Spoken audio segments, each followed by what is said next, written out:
Hello friends, ओम श्री गणेशाय नमः। ओम नमः शिवाय। आप सभी का स्वागत है आपके अपने यूट्यूब चैनल पर। फ्रेंड्स, आज हम आपको इस वीडियो में बताने जा रहे हैं ज्येष्ठ मास की मासिक शिवरात्रि की पौराणिक व्रत कथा, पूजा विधि, शुभ मुहूर्त, महत्व और धन लाभ, सुखी दाम्पत्य जीवन, संतान सुख, रोगों से मुक्ति और शत्रुओं पर विजय के अचूक उपायों के बारे में। फ्रेंड्स, वीडियो शुरू करने से पहले आपसे रिक्वेस्ट है, अगर आप हमारे चैनल पर नए हैं और आपने अभी तक चैनल को सब्सक्राइब नहीं किया है तो प्लीज़ सब्सक्राइब कीजिएगा चैनल को, साथ ही प्रेस कीजिएगा बेल आइकन को, जिससे नए वीडियो से रिलेटेड नोटिफिकेशन आपको तुरंत प्राप्त हो सके। और वीडियो पसंद आने पर वीडियो को लाइक और शेयर जरूर कीजिएगा ताकि सभी भक्तों को इस वीडियो का लाभ प्राप्त हो सके। और कमेंट बॉक्स में ओम नमः शिवाय जरूर लिखिएगा। हिंदू धर्म में मासिक शिवरात्रि का विशेष महत्व है। मासिक शिवरात्रि प्रत्येक महीने की कृष्ण पक्ष की चतुर्दशी तिथि को मनाई जाती है। मासिक शिवरात्रि एक साल में कुल 12 बार आती है। भगवान शिव जी की पूजा आराधना करने के लिए यह दिन बहुत ही शुभ माना जाता है। पौराणिक ग्रंथों में मासिक शिवरात्रि के महत्व का उल्लेख मिलता है। इस व्रत को करने से विवाह की बाधाएं दूर होती है। कुंवारी कन्याओं को इस व्रत को रखने से मनवांछित वर की प्राप्ति होती है। वहीं सुहागिन महिलाओं द्वारा इस व्रत को करने पर उन्हें अखंड सौभाग्य का वरदान मिलता है। वैवाहिक जीवन में अगर कोई परेशानी चल रही है तो वो सारी परेशानी दूर हो जाती है। शिव पुराण के अनुसार जो भी लोग इस व्रत को सच्चे मन से करते हैं उनकी सभी इच्छाएं शीघ्र पूर्ण होती हैं। शास्त्रों में कहा गया है कि इस व्रत को करने से हर मुश्किल काम आसान हो जाते हैं और भगवान शिव की कृपा सदैव बनी रहती है। भगवान भोलेनाथ को समर्पित इस व्रत को करने से हर परेशानी दूर होती है तथा भोलेनाथ अपने भक्तों की सभी मनोकामनाओं को पूर्ण करते हैं। शिवरात्रि शिव और शक्ति के संगम का व्रत है। पौराणिक कथा और मान्यताओं के अनुसार मासिक शिवरात्रि की मध्य रात्रि में भगवान शिवलिंग के रूप में प्रकट हुए थे। पहली बार शिवलिंग के प्रतीक की पूजा भगवान विष्णु और ब्रह्मा जी द्वारा की गई थी। इसलिए मासिक शिवरात्रि को भगवान शिव के जन्म दिवस के रूप में मनाया जाता है। शिव भक्त मासिक शिवरात्रि के दिन शिवलिंग की पूजा अर्चना करते हैं। पुराणों में मासिक शिवरात्रि व्रत का उल्लेख मिलता है। शास्त्रों के अनुसार देवी लक्ष्मी, इंद्राणी, सरस्वती, गायत्री, सावित्री, सीता, पार्वती और रति ने भी मासिक शिवरात्रि का व्रत किया था। जो श्रद्धालु मासिक शिवरात्रि का व्रत करना चाहते हैं वह इसे महाशिवरात्रि से शुरू कर सकते हैं और एक साल तक कायम रख सकते हैं। मासिक शिवरात्रि के व्रत में संध्या के समय पूजन करने के बाद फलाहार ग्रहण किया जा सकता है, लेकिन किसी भी तरह का अन्न ग्रहण नहीं किया जाना चाहिए। मासिक शिवरात्रि के अगले दिन प्रातः काल उठकर भगवान शिव जी का पूजन करें और दान आदि देने के बाद ही व्रत का पारण करें। फ्रेंड्स, अब आइए जानते हैं ज्येष्ठ मास की मासिक शिवरात्रि के शुभ मुहूर्त के बारे में। हिंदू पंचांग के अनुसार इस बार ज्येष्ठ मास की मासिक शिवरात्रि 28 मई 2022 शनिवार के दिन है। ज्येष्ठ कृष्ण चतुर्दशी तिथि प्रारंभ होगी 28 मई 2022 को दोपहर 1:09 पर और ज्येष्ठ कृष्ण चतुर्दशी तिथि का समापन होगा 29 मई 2022 को दोपहर 2:54 पर और निशिता काल पूजन का समय रहेगा रात्रि 12:03 से 12:45 तक। कुल अवधि 41 मिनट है। फ्रेंड्स, अब आइए जानते हैं मासिक शिवरात्रि पर किए जाने वाले अचूक उपायों के बारे में। सुखी दाम्पत्य जीवन के लिए मासिक शिवरात्रि पर शिवलिंग पर गुलाब की पंखुड़ियां चढ़ाएं। संतान प्राप्ति के लिए आप शिवलिंग पर घी चढ़ाएं। अगर संतान पर किसी तरह की कोई परेशानी है तो आटे के 11 शिवलिंग बनाएं और 11 बार उनका जल से अभिषेक करें। मासिक शिवरात्रि के दिन सरसों के तेल का दीपक भोलेनाथ के आगे जलाने से धन लाभ और अंतर्ज्ञान में वृद्धि होती है। शाम को सफेद शिवलिंग पर गन्ने के रस से रुद्राभिषेक करें, जिससे कई जन्मों की दरिद्रता दूर होती है। आज के दिन पारद के शिवलिंग पर गंगा जल अर्पित करने से आपके कई रोगों का नाश होगा। शिवलिंग पर दही अर्पण करने से सौंदर्य बढ़ता है। काले चने का भोग भगवान शिव जी को लगाने से शत्रुओं पर विजय मिलती है। लंबी बीमारियों से छुटकारा पाने के लिए शिव मंदिर की पूर्व दिशा में बैठकर महामृत्युंजय मंत्र का जाप करें। फ्रेंड्स, अब आइए जानते हैं मासिक शिवरात्रि पर भगवान शंकर की आराधना करने की पूजा विधि के बारे में। हर महीने में आने वाले इस पर्व को प्रत्येक संप्रदाय के हिंदुओं द्वारा मनाया जाता है। वो भक्त जो मासिक शिवरात्रि करने की इच्छा रखते हैं उन्हें मासिक शिवरात्रि का प्रारंभ महाशिवरात्रि के दिन से करना चाहिए। इस व्रत को महिला और पुरुष दोनों कर सकते हैं। श्रद्धालुओं को मासिक शिवरात्रि की रात को जागकर शिव जी की पूजा करनी चाहिए। मासिक शिवरात्रि वाले दिन आप सूर्योदय से पहले उठकर स्नान आदि कर लें। अब आप किसी मंदिर में जाकर भगवान शिव और उनके परिवार पार्वती, गणेश, कार्तिक, नंदी की पूजा करें। सबसे पहले आप शिवलिंग का रुद्राभिषेक जल, शुद्ध घी, दूध, शक्कर, शहद, दही आदि से करें। ऐसी मान्यता है कि रुद्राभिषेक करने से भोलेनाथ अत्यंत प्रसन्न हो जाते हैं। अब आप शिवलिंग पर बेलपत्र, धतूरा और श्रीफल चढ़ाएं। ध्यान रहे कि बेलपत्र अच्छी तरह से साफ किए होने चाहिए। अब आप भगवान शिव की धूप, दीप, फल फूल आदि से पूजा करें।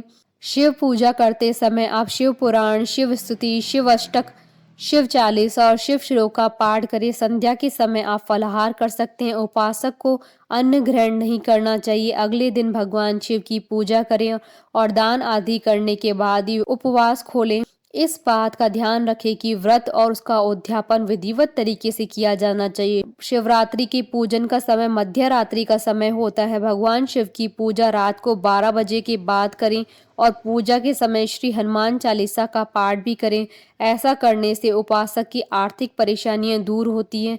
यदि कोई भी सच्चे मन और पूरी निष्ठा से भगवान की पूजा और स्मरण करेगा, उसे मनवांछित वर की प्राप्ति होगी। इस दिन सफेद वस्तुओं का दान करने की अधिक महिमा होती है, जिससे आपके घर में कभी भी धन की कमी नहीं होगी। यह भी कहा जाता है कि मासिक शिवरात्रि के दिन शिव पार्वती की पूजा व्यक्ति को हर तरह के कर्जों से मुक्ति दिलाती है। फ्रेंड्स, अब आइए आरंभ करें मासिक शिवरात्रि की व्रत कथा। पूर्व काल में चित्रभानु नामक एक शिकारी था। जानवरों की हत्या करके वह अपने परिवार को पालता था। वह एक साहूकार का कर्जदार था, लेकिन उसका ऋण समय पर न चुका सका। क्रोधित साहूकार ने शिकारी को शिव मठ में बंदी बना लिया। संयोग से उस दिन भी शिवरात्रि थी। शिकारी ध्यान मग्न होकर शिव संबंधी धार्मिक बातें सुनता रहा। चतुर्दशी को उसने शिवरात्रि व्रत की कथा भी सुनी। शाम होते ही साहूकार ने उसे अपने पास बुलाया और ऋण चुकाने के विषय में बात की। शिकारी अगले दिन सारा ऋण लौटा देने का वचन देकर बंधन से छूट गया। अपनी दिनचर्या की भांति वह जंगल में शिकार के लिए निकला, लेकिन दिन भर बंदीगृह में रहने के कारण भूख प्यास से व्याकुल था। शिकार खोजता हुआ वह बहुत दूर निकल गया था। जब अंधकार हो गया तो उसने विचार किया कि रात जंगल में ही बितानी पड़ेगी। वह वन में एक तालाब के किनारे एक बेल के पेड़ पर चढ़कर रात बीतने का इंतजार करने लगा। बिलपत्र के नीचे शिवलिंग था जो बिलपत्रों से ढका हुआ था। शिकारी को यह पता न चला। पड़ाव बनाते समय उसने जो टहनियां तोड़ी थी वह संयोग से शिवलिंग पर गिरती चली गई। इस प्रकार दिन भर भूखे प्यासे शिकारी का व्रत भी हो गया और शिवलिंग पर बेलपत्र भी चढ़ गए। एक पहर रात्रि बीत जाने पर एक गर्भिणी हिरणी तालाब पर पानी पीने पहुंची। शिकारी ने धनुष तीर चढ़ाकर ज्यों ही प्रत्यंचा खींची। हिरणी बोली, मैं गर्भिणी हूँ, शीघ्र ही प्रसव करूंगी। तुम एक साथ दो जीवों की हत्या करोगे, जो ठीक नहीं है। मैं बच्चे को जन्म देकर शीघ्र तुम्हारे समक्ष प्रस्तुत हो जाऊंगी, तब मार लेना। शिकारी ने प्रत्यंचा ढीली कर दी और हिरणी जंगली झाड़ियों में लुप्त हो गई। प्रत्यंचा चढ़ाने तथा ढीली करते वक्त कुछ बिलपत्र अनायास ही टूटकर शिवलिंग पर गिर गए। इस प्रकार उससे अनजाने में ही प्रथम पैर का पूजन भी संपन्न हो गया। कुछ देर बाद जब एक और हिरणी उधर से निकली, शिकारी की प्रसन्नता का ठिकाना न रहा। समीप आने पर उसने धनुष पर बाण चढ़ाया। तब उसे देख हिरणी ने विनम्रता पूर्वक निवेदन किया, हे शिकारी, मैं थोड़ी देर पहले ऋतु से निवृत्त हुई हूँ, कामातुर विहरणी हूँ, अपने प्रिय की खोज में भटक रही हूँ। मैं अपने पति से मिलकर शीघ्र ही तुम्हारे पास आ जाऊंगी। शिकारी ने उसे भी जाने दिया। 2 बार शिकार खोकर उसका माथा ठनका। वह चिंता में पड़ गया। रात्रि का आखिरी पैर भी बीत रहा था। इस बार भी धनुष से लगकर कुछ बेलपत्र शिवलिंग पर जा गिरे तथा दूसरे पैर की पूजा भी संपन्न हो गई। तभी एक अन्य हिरणी अपने बच्चों के साथ उधर से निकली। शिकारी के लिए यह स्वर्णिम अवसर था। उसने धनुष पर तीर चढ़ाने में देर न लगाई। वह तीर छोड़ने ही वाला था कि हिरनी बोली, हे शिकारी, मैं इन बच्चों को इनके पिता के हवाले करके लौट आऊंगी, इस समय मुझे मत मारो। शिकारी हंसा और बोला, सामने आए शिकार को छोड़ दूं? मैं ऐसा मूर्ख नहीं हूं, इससे पहले मैं 2 बार अपना शिकार खो चुका हूं। मेरे बच्चे भूख प्यास से व्यग्र हो रहे हैं। उत्तर में हिरनी ने फिर कहा, जैसे तुम्हें अपने बच्चों की ममता सता रही है, ठीक वैसे मुझे भी है। हे शिकारी, मेरा विश्वास करो, मैं इन्हें इनके पिता के पास छोड़कर तुरंत लौटने की प्रतिज्ञा करती हूँ। हिरनी का दुखभरा स्वर सुनकर शिकारी को उस पर दया आ गई। उसने उस मृगी को भी जाने दिया। शिकार के अभाव में तथा भूख प्यास से व्याकुल शिकारी अनजाने में ही बेलपत्र के वृक्ष पर बैठा बेलपत्र तोड़ तोड़ कर नीचे फेंकता जा रहा था। पांव फटने को हो गई और एक एक हष्ट पुष्ट मृग उसी रास्ते पर आ गया। शिकारी ने सोच लिया कि इसका ही शिकार वह अवश्य करेगा। शिकारी की 3 प्रत्यंचा देख मृग विनीत स्वर में बोला, हे शिकारी, यदि तुमने मुझसे पूर्व आने वाली 3 मृगियों तथा छोटे छोटे बच्चों को मार डाला है तो मुझे भी मारने में विलंब न करो, ताकि मुझे उनके वियोग में एक क्षण भी दुख न सहना पड़े।